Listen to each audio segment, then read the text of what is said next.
Guys, it's been a hot minute and I know I haven't checked in, but I'm here now. So get your Vietnamese coffee, have a seat, and let's catch up. Today, we're going to be talking about where I've been, where we're at, and where we're all going together. Okay. So, really quickly, in December, I got really burnt out. If you guys know, if you follow my Instagram, okay, I got really burnt out like any artist does. And I was really considering stopping all of this.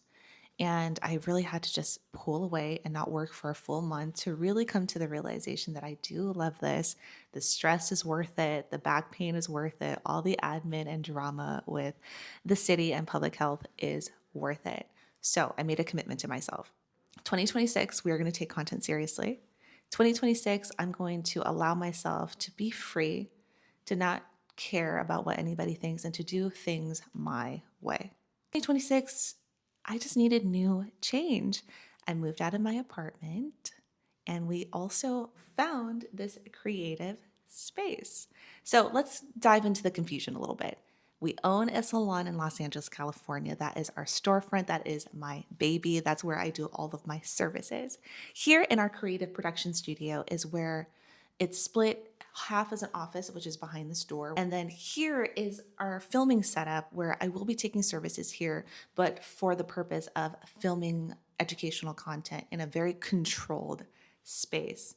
The challenges I had filming at our salon was because we had 9 other girls and their unique services. So at any given point, there could be a lot of people in the studio. So that means that you can't control your audio, you can't control your lighting, you have lights and wires and tripods everywhere and these mics. And most importantly, you lose the intimacy. There is a certain honesty and certain warmth and connection that you can have with the camera. The moment somebody else is around, even though this shouldn't be the case, we should just continue being ourselves. You start to shell up a little bit and get shy and a little more quiet. And so I just wanted to be able to film freely without like other clients kind of judging what me and my client were doing. So I decided, you know what? Financially, it was worth us signing on to the small office and creating a space where I can shoot content uninterrupted. And my girlfriends who I collaborate with can also come here and utilize this space as well. So this is why we have it. And it's located in the Bay Area. I've been working out of 2 cities, San Jose and LA, and that's still the case. I'm still working at 2 cities. That is where we've been. This is where we are. And let's talk about where we're going. So I'm excited to finally have this desk and this lighting setup so where I can sit down and talk to you guys about all the things that we experience together as beauty entrepreneurs and people who are hoping to get into beauty.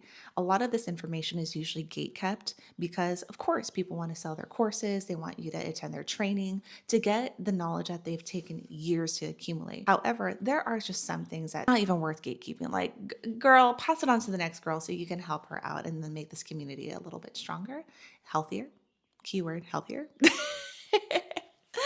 So let's talk about today. Our topic is going to be really brief and something that everyone is feeling, which is the pressure of social media and the downward trend of bookings. So, quick little historical recap because all of this matters because geopolitics, economics equals what money is available for people to spend in businesses like ours. So, 2019 through 2024, we're getting out the depths of the pandemic. You know what I mean? 2025 comes around and we feel like we're outside again, like things are normal, life is normal, but boom, AI comes and just turns every industry upside down, particularly tech, particularly service-based businesses, graphic designing, marketing, planning, writing, even music. There's AI music now. With that being said, that simply just means a lot of people are getting laid off because this giant supercomputer has taken their job.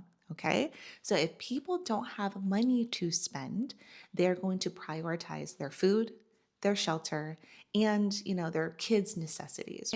We are the last on that totem pole. So in this age where you know that people are really tightening up their wallets and they're smarter shoppers, you have to do double the work to even get noticed. Okay. What we can do to take control of our bookings and our business success. Number 1, so practice at your craft and never get comfortable.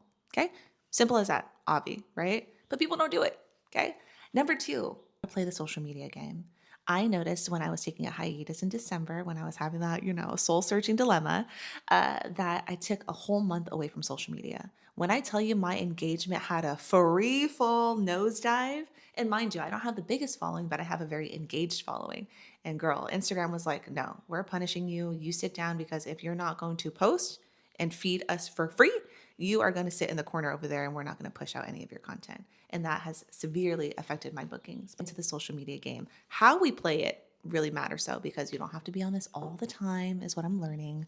You don't have to dedicate your entire life to it. We just have to be prepared, which I think a lot of us have done social media the wrong way because we didn't have a mentor or coach to be like, hey, you cannot burn out by just planning a content day, like one single content day to script and edit. But we'll talk about that workflow in another video, okay? Because I really want to just explore that with you guys. But we got to lean into the social media game no matter how you feel about it. That is the new Yelp.com. Okay, that is the new Google's review.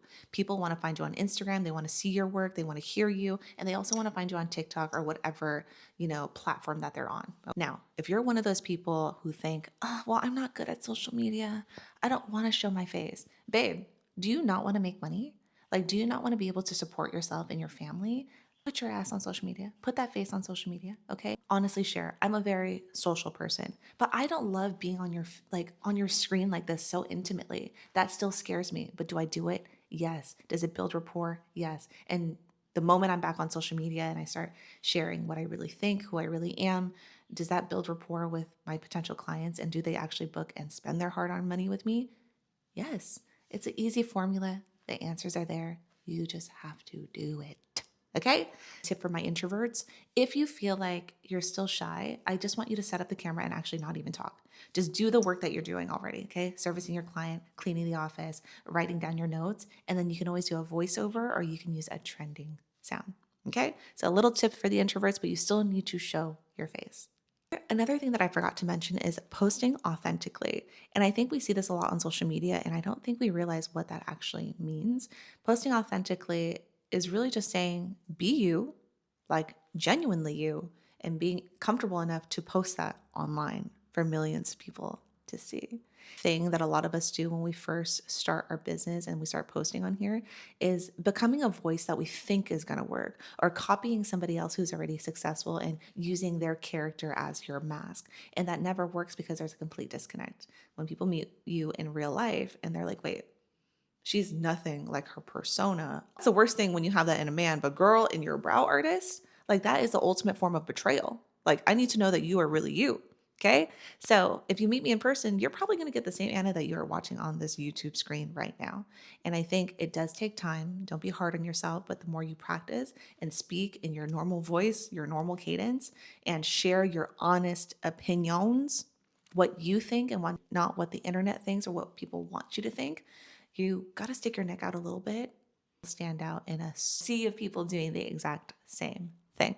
So that's just a quick little recap. We're going to deep dive into so many topics this season, this year in this space. I'm grateful that you are here in some way, somehow. I hope that I'm able to make your business journey a little bit easier, okay? The girlhood journey a little bit more fun. All right, so stay tuned for the next one. I'll see you guys next week.